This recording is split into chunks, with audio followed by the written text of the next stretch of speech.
So in Dot Complicated, in my book, I talk a lot about what it was like growing up in the Zuckerberg house and outside of Manhattan. And we were very normal. There's definitely a real focus on education in our family and a real focus on technology. My dad's dental office was on the basement floor of our house, and he always had like the latest gadget, the newest dental advice, the coolest thing, and was always showing them to us. So we were definitely very interested in tech, in video games, in computers at a really early age.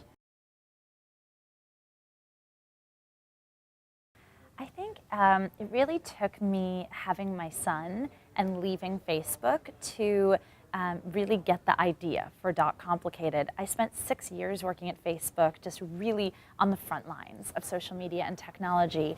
And after I left Facebook, I was invited to all these great places around the world to speak about business and social media.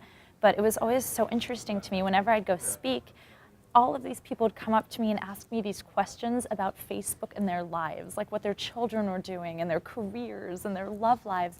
And it made me realize that even though we were creating so much opportunity, we were also really complicating people's lives a lot.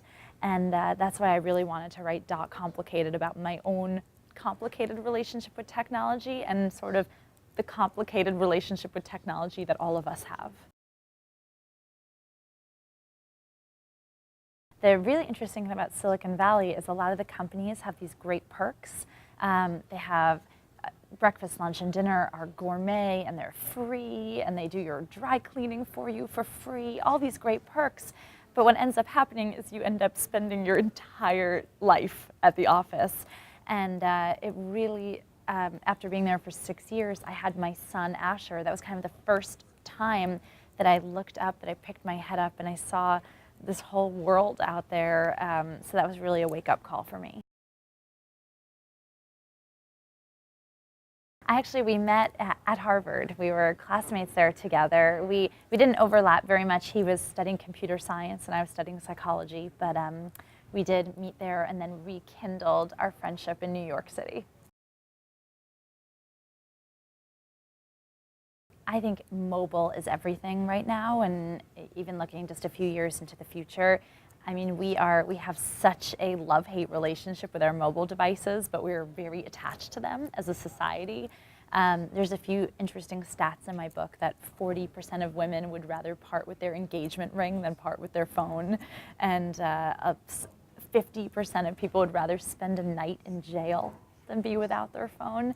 So really interesting insights on just how attached we are to these devices in our life. It is. It's definitely half memoir, half advice guide.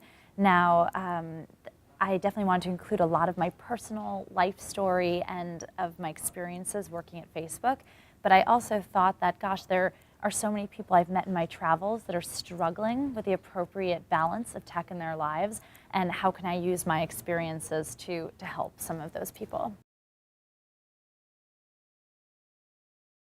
I actually wrote them at the same time. When I was talking to HarperCollins, I asked, have you ever had an author who had an adult book and a children's book at the same time on the same topic? And they said, no, we've never heard of that. But I think tech is the perfect topic to do that with, because no matter what age you are, we see children 1, 2 years old with phones and tablets. It starts so early. So I really wanted to write a children's book also to encourage children to occasionally look up at the beautiful world around them. And how old is your little boy now? 2.5. My son Asher is 2.5, and he's very tech savvy already. I was going to ask you, how tech savvy is he? Does he have his own smartphone? He doesn't not have his own smartphone. In fact, I was doing a lot of research around this book. The United States, actually, we are a little bit later than most other countries in when we give our children their first devices. Countries like Brazil and the UK, children start getting their own smartphones as early as 9 years old. In the US here, it's around 12. But Asher definitely loves to play with all of my phone and tablet, but I try to make it seem like a special occasion when he gets to play with it.